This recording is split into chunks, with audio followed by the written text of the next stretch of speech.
بەناوی خدای گەورە مهرەبان سپاس بۆ ئامادەبوونتان. طبعاً پێش فترێک پێش ساڵ لە ناو دانیشتنی پەرلەمانی کوردستان کۆمەڵە گرژی دروست بوو، دەمێ باس لەوانە بکەم و لە ئەنجامی ئەوە بوو کە ئێمە باسی ئەومان کرد بە نقطەی نظامی کە ئێمە 4 ساڵ لە ڕەخنە لە حکومەتی هەرێمی کوردستان دەگرین و 4 ساڵیش بە سەرتەمەنی پەرلەمانی کوردستان تێپەڕ دەبێت، خەریکە ماوەی پەرلەمانی کوردستان کۆتایی پێدێت.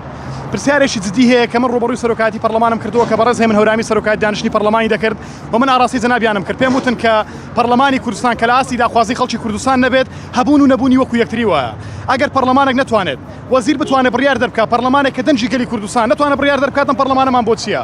ئەم بابەتە بابەتێکی حساس و گرنگە. ئێمە بەردەوام ڕخنە لە حکومەت دەگرین و هاوتەریب لەگەڵ ئەو کاتیەوەی کە ڕخنەی جدی و پرسیاری جدی ڕوبەڕووی پەرلەمانی کوردستان و سەرۆکاتی پەرلەمانی کوردستان بکەینەوە، بەڵام کاک هێون هەورامی بڕیاری دابوو لە ڕاگەیاندنی پەرلەمانی کوردستان کە قسەکانی بەندە بسڕێتەوە، کە ئەمە کارێکی ناپێڕەویە، کارێکی ناقانونیە و کارێکە دوورە لە ئەدا و ڕێکار و ئاکاری پەرلەمانتاری و سەرۆکاتی پەرلەمانی کوردستان.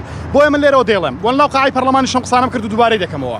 پەرلەمانێک کە لە دەنجی ڕاستەقینەی گەلی کوردستان بترسێت، پەرلەمانێک کە ئەگەر بترسێت کە داخوازەکانی گەلی کوردستان و داخوازەڕەوەکانی گەلی کوردستان بە کێشەی موچە، کێشەی خزمەتگوزاری، کێشەی ئاو کارەبا، کێشەکانی تر وەکو ئەو ئاوەدانکردنەوە، کێشەی فەرمانبەرانی گرێبەست، کێشەی مامۆستایانی وانە پێش، کێشەی هێزەکانی ئاسایش و ناخۆ پێشمەرگە و دایان کێشەی تر و هەلی بێکاری نەتوانێت بگەێنێ بە حکومەتی هەرێمی کوردستان. محاسبەی حکومەتی هەرێمی کوردستانی پێ نەکرێت ئەم پەرلەمانە بۆ چییە؟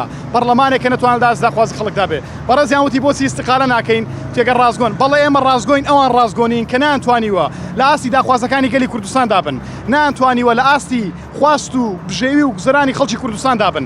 ئێمە ڕازگۆین دەیان و سەدان پرۆژە و یاسا و بڕیار و پێشنیازمان پێشکەش بە حکومەتی هەرێمی کوردستان کردووە لە ڕێگەیان سەرۆکایەتی پەرلەمانەوە، یەک دانیان نەخراوەتە بەرنامەی کارەوە.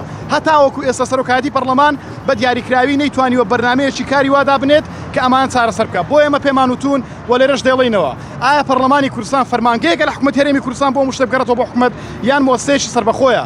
پەرلەمان کە بە بڕیار گەورەترین مۆسسەی یاسایی و سیاسیە لە هەرێم دەبێت لە سەروی حکومەتەوە بێت، دەبێت بتوانێت حکومەت خازنەکە بە ڕقابەکانی خۆی، دەبێت وا بکە حکومەتی هەرێمی کوردستان ناچارکە بە دەرکردنی پرۆژە یاسا بۆ جێبەجێکردنی یاسایەکە لە پەرلەمان دەردەچن، بەڵام بەداخەوە ئێمە لە پەرلەمان لە خلالی 4 ساڵ زۆرترین یاساکانی حکومەتی هەرێمی کوردستانمان جێبەجێ کردووە. بۆیە من پێم وایە ئەمە نابێت بۆ شێوە بەردەوام بێت و پێم وایە پەرلەمانی کوردستان و سەرۆکایەتی پەرلەمانی کوردستان هاوتەریب لەگەڵ حکومەتی هەرێمی کوردستان لەبەردەم بەرپرسیارەتێکی تاریخی گەورەدان و ئەگەر بێت و بۆ شێوە بەردەوام بێت کارەساتی گەورە لە هەرێمی کوردستان دەخڵکێت و سپاس بۆیەوە. کاروان بۆچی جێگری سەرۆکی پەرلەمانی کوردستان بەخشی لەسەر ئێوەدا؟